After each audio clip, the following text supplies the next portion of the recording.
How do you know what you know पुस्तकाचा मराठी अनुवाद doctor Bharti तळवेलकर यांच्या आवाजात. अनुवादक डॉक्टर भारती तळवेलकर आणि डॉक्टर जानकी संटोक. चॅप्टर 9 भाग 17. चिंतनाचे मार्ग. चिंतन कसं करावं? शंकेने. पडताळणीशिवाय सांगितलेले सर्व खरे मानणे हे धोकादायक आहे. जे वाचलं, जे पाहिलं, जे ऐकलं यावर प्रश्न विचारणे गरजेचे आहे. पुष्कळ वेळा आपण पाहतो की आपण जे ऐकलं त्याच्याशी सहमत असतो, परंतु हे महत्त्वाचे नाही. त्या विचारांचं अनुकरण करतो का? जर नसू तर ती संकल्पना आपल्याला अर्धवट समजलेली आहे.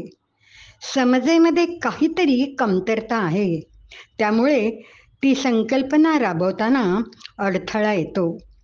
याचा अर्थ एक विरुद्ध विचार मनात आहे, तो कृतीत अडथळा आणतो. तो विरुद्ध विचार म्हणजे शंका. त्या शंकेच्या तपासणीची प्रक्रिया व्हायला हवी. चिंतनाची प्रक्रिया म्हणजे प्रश्न विचारणे आणि वस्तुस्थितीवर विचार करणे, मेहनत घेणे, प्रथम थिअरी समजून घेणे आणि नंतर ती प्रसंगात वापरणे. थिअरी योग्य ठरली का? कोणत्या बाबतीत ती अयोग्य ठरली? थिअरीत वापरलेल्या शब्दांचा अर्थ बरोबर समजला आहे का? लॉजिकल फॅलसीज आहेत का?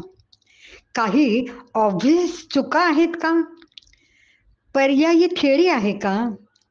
मूळ थिअरी पर्यायी थिअरीपेक्षा कशी बरोबर ठरते? हे फर्स्ट प्रिन्सिपल स्वयंसिद्ध तत्व आहे का? का दुसऱ्या कुठल्या तरी थिअरीवरून अनुमान काढलं आहे? ही एक थिअरी आहे का? जग बदलत असतं. हे स्वयंसिद्ध तत्व आहे. ते कशावरही अवलंबून नाही. ते तपासता येईल का? माझं लग्न किती दिवस टिकेल?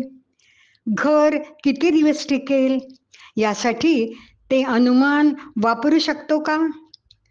कधी काय बदलेल याचा अंदाज थिअरी देऊ शकते का? पर्वतांबद्दल काय? ते बदलतात का? किंवा आयुष्यातील लॉजचं काय? E=mc² बदलेल का? कधी? कोणत्या वस्तू कायम आहेत? बदलाचं प्रमाण सगळ्या वस्तूत सारखंच असतं का?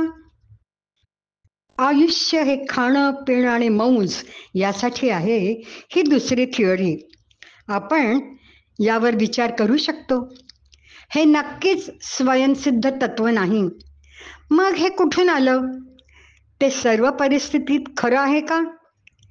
हे कुठे काम करेल, कुठे काम करणार नाही? ही थिअरी मानणारे काय अनुभवतील?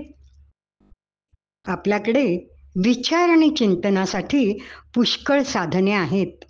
वेगवेगळे मार्ग आहेत ज्यांनी माणसं विचार करू शकतात, समज वाढवू शकतात आणि उपाय देऊ शकतात.